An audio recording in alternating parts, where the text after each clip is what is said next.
High school teams in Vermont are supposed to open their regular season schedules this week, but time will tell if fields will be in playable shape by the end of the week.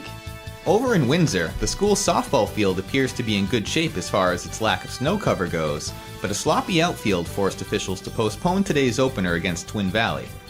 The Yellow Jackets still have plenty to be hopeful for heading into the new season though, with 10 players returning from a very successful squad last year. Windsor graduated just one senior from the 9-8 team that made it all the way to the Division III quarterfinals, which has senior shortstop Haley Wood optimistic the team will be in store for bigger and better things this year. I think it's good to have a bunch of older kids to be here pushing the younger kids and everything. We definitely want to grow as a team and hopefully make it to the championship. I think that if we keep coming to practice and working hard, we have a lot of potential this year. Head coach Phil Hathorn agreed with the shortstop, adding that if his team can play defense as well as it hits, there's no telling how far his Yellow Jackets can go.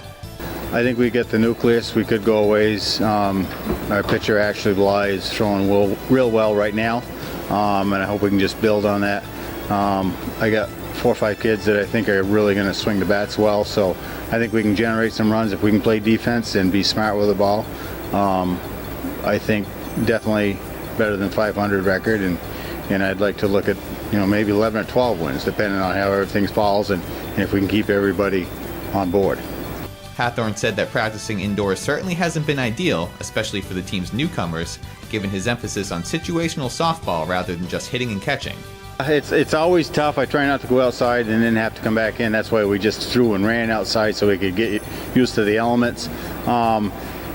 And like today, some of the drills you watch us do, you can tell them where the base runners are, but until they actually see them, it's a totally different story. And I'm a coach that coaches situations, drill situations with base runners and stuff. So that's going to be a little tough, especially with our new kids. And I got a new second baseman, and it's going to be tough for her until she starts seeing things, how she's going to react.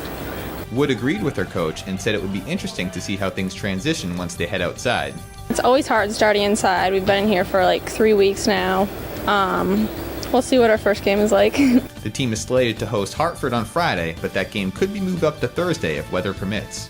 Looking at the YCN scoreboard, you can see there was some high school action yesterday as a pair of girls' tennis teams took to the courts. Desnaise Roy and Cami Collison won their singles matches for Stevens, while doubles partners Andrea Cutts and Andy Carr tallied the lone point for Kearsarge. That does it for YCN Sports. I'm Mike Pizzone.